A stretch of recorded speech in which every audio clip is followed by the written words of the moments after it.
Welcome to our channel. Today we how to register with Zoho CRM Projects module, quick tutorial step by step clearly. Open your web browser and navigate to the Zoho CRM login page.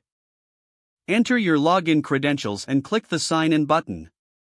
Once logged in, locate the projects module in the left-hand sidebar. If you do not see it, click on the More option to find additional modules. Click on Projects to open the Projects module dashboard. In the Projects dashboard, look for the Create Project button, usually positioned in the upper right corner. Click on Create Project to begin the registration process.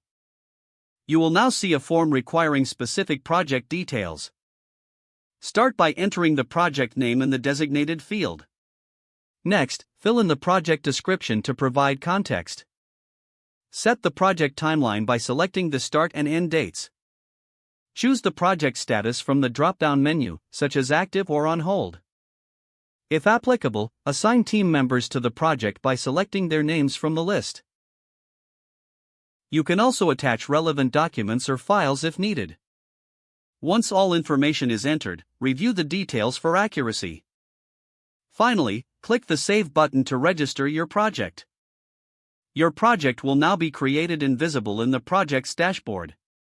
Feel free to explore additional features within the Projects module to enhance your project management. If the page does not load, refresh the browser or try again in a private or incognito window. Make sure you are using the correct email address, then retype it carefully to avoid small typos. If your password is not accepted, use the Reset option and create a new strong password you can remember. Check your spam folder for verification or security emails, then complete any requested confirmation steps. Enable two-factor authentication if available to improve account security and reduce unauthorized access risk. After signing in, review your profile details so your contact information and settings are accurate and current. If you see an error message, note it down and try again after restarting your device and internet connection. Log out when you finish, especially on shared devices, to keep your account and payment information secure. If the page does not load, refresh the browser or try again in a private or incognito window. Make sure you are using the correct email address, then retype it carefully to avoid small typos. Don't forget to like this video and subscribe to our channel for more step-by-step tech guides.